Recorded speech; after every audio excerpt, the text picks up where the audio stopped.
नमो भगवते वासुदेवाय नमः। जय श्री कृष्णा। आप सभी का हमारे चैनल आध्यात्मिक सागर में हार्दिक स्वागत है। आप सभी को चैत्र पूर्णिमा और हनुमान जयंती की हार्दिक शुभकामनाएं।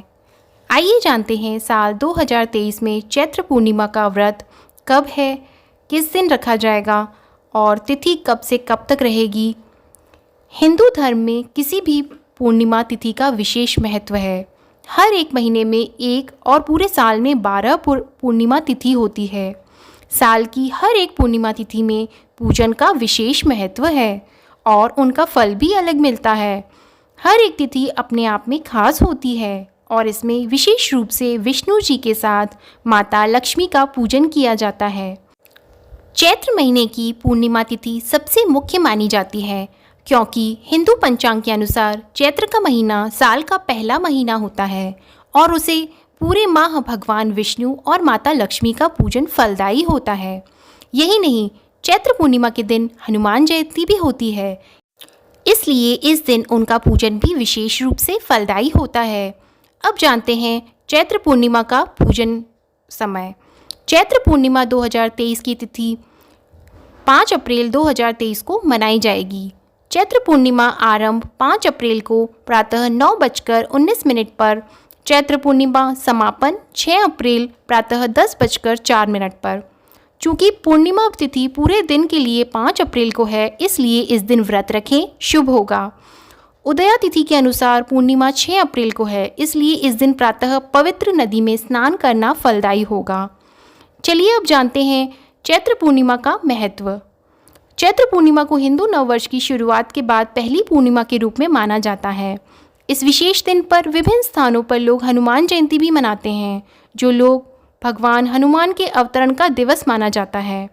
इस दिन जो लोग चैत्र पूर्णिमा का व्रत रखते हैं और भगवान विष्णु और भगवान चंद्रमा की पूजा करते हैं, उन्हें समस्त देवताओं का दिव्य आशीष मिलता है। इस दिन दान पुण्य करने से व्यक्ति को अपने सभी वर्तमान और पिछले पापों से मुक्ति मिल जाती है। चैत्र पूर्णिमा के दिन पवित्र नदी में स्नान करने से भी पापों से मुक्ति मिलती है और कामनाओं की पूर्ति होती है। इस दिन जो व्यक्ति चंद्रमा की पूजा करता है उसे भी विशेष फलों की प्राप्ति होती है, क्योंकि इस दिन चंद्रमा अपनी 16 कलाओं से युक्त होता है और इसके पूजन से शरीर के रोग दोष मुक्त होते हैं। आइए जानते हैं चैत्र पूर्णिमा की पूजा विधि। चैत्र पूर्णिमा के दिन प्रातः जल्दी उठकर किसी पवित्र नदी में स्नान जरूर करें, इससे पापों से मुक्ति मिलती है। पवित्र डुबकी लगाने के बाद भगवान विष्णु और भगवान हनुमान जी की पूजा और प्रार्थना करें। चूँकि इस दिन हनुमान जयंती भी मनाई जाती है, इसलिए हनुमान जी का पूजन विशेष ढंग से करना चाहिए। यदि आप इस दिन भगवान विष्णु की पूजा करते हैं और सत्यनारायण जी का व्रत रखते हैं तो सत्यनारायण की कथा अवश्य सुनें। सत्यनारायण जी की पूजा में भगवान विष्णु को फल, सुपारी, केले के पत्ते, मौली, अगरबत्ती और चंदन का पेस्ट लगाएं और पूजन करें। सायंकाल में चंद्रमा भगवान को अर्घ दें और उनका पूजन करें। इससे आपको समस्त पापों से मुक्ति मिल सकती है। इस दिन भगवद गीता और रामायण का पाठ करना विशेष माना जाता है। चैत्र पूर्णिमा के दिन दान पुण्य भी फलदायी होता है और इससे मनोकामनाओं की पूर्ति होती है। यदि आप पूर्णिमा के दिन उपवास करने का संकल्प करते हैं तो स्नान के बाद व्रत का संकल्प लें। फिर विष्णु जी का पूजन माता लक्ष्मी समेत करें और घर या मंदिर में पूजन करें। विष्णु पूजन के साथ सत्यनारायण कथा का पाठ करें और समस्त परिवारीजन को सुनाएं। कथा के बाद हवन करें और लगातार 108 बार गायत्री मंत्र और ओम नमो नारायण मंत्र का जाप करें। पूरे दिन फलाहार का सेवन करें और इसके अगले दिन व्रत का पारण करें। यदि आप यहाँ बताए तरीके से चैत्र पूर्णिमा के दिन पूजा करते हैं तो आपके लिए विशेष रूप से फलदायी होगा और समृद्धि के द्वार खुलेंगे। आइए अब सुनिए चैत्र पूर्णिमा की व्रत कथा।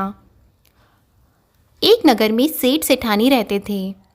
सेठानी रोजाना भगवान श्री हरि की पूजा भक्ति भाव से किया करती थी, लेकिन सेठानी का पूजा करना उसके पति को बिल्कुल पसंद नहीं था।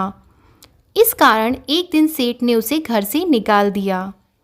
सेठानी घर से निकलकर जंगल की ओर चल दी। रास्ते में सेठानी ने देखा कि जंगल में 4 आदमी मिट्टी खोद रहे हैं। ये देखकर सेठानी ने उनसे बोला कि आप लोग मुझे किसी काम पर रख लो। सेठानी के कहने पर उन्होंने सेठानी को नौकरी पर रख लिया। लेकिन सेठानी बहुत कोमल थी, इस वजह से उसके हाथ पर छाले पड़ गए। ये देख चारों आदमी ने सेठानी से काम छोड़ने की बात कही। उन्होंने कहा कि इसकी जगह तुम हमारे घर का काम कर दो। सेठानी के मान जाने पर वे उसे अपने घर ले गए। वहाँ वे चारों आदमी 4 मुट्ठी चावल लाते और उसे बांटकर खा लेते। ये देख सेठानी को बहुत बुरा लगता। इसे देख सेठानी ने उन चारों आदमियों को 8 मुट्ठी चावल लाने को कहा। सेठानी की बात मानकर चारों आदमी 8 मुट्ठी चावल लाए। इन चावलों का सेठानी ने भोजन बनाया और भगवान विष्णु को भोग लगाकर सभी आदमियों को परोस दिया। इस बार चारों आदमियों को भोजन बहुत स्वादिष्ट लगा और सेठानी से खाने की तारीफ करते हुए इसका राज पूछा। तो सेठानी ने कहा कि ये भोजन भगवान विष्णु का झूठा है, इसी वजह से ये आपको स्वादिष्ट लग रहा है। उधर सेठानी के जाने के बाद से सेठ भूखा रहने लगा। आसपास के लोग उसे ताने मारने लगे कि ये पत्नी की वजह से ही खाना खा रहा था।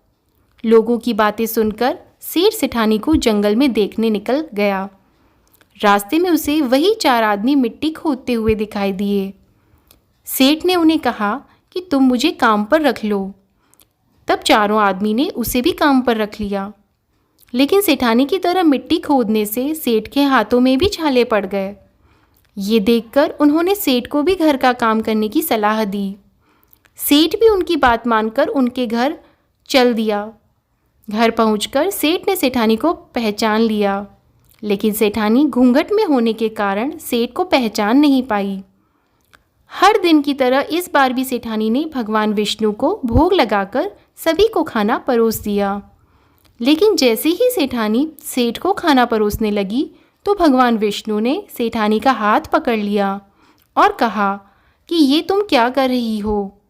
सेठानी बोली, मैं कुछ नहीं कर रही, मैं तो भोजन परोस रही हूँ। चारों भाइयों ने सेठानी से कहा कि हमें भी भगवान विष्णु के दर्शन कराओ। सेठानी के अनुरोध करने पर भगवान विष्णु उन सभी के सामने प्रकट हो गए। यह देख सेठ ने सेठानी से क्षमा मांगी और उसे हाथ पकड़कर घर चलने को कहा।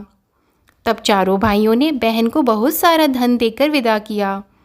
तब से सेठ भी भगवान विष्णु का भक्त बन गया और पूरी श्रद्धा से उनकी पूजा करने लगा। इससे उसके घर में फिर से धन की बरसात होने लगी। ऐसी मान्यता है कि इस दिन व्रत रखने से सत्यनारायण भगवान के साथ हनुमान जी, प्रभु श्री राम और माता सीता की कृपा भी प्राप्त होती है। जय श्री कृष्णा। आज की कथा समाप्त हुई।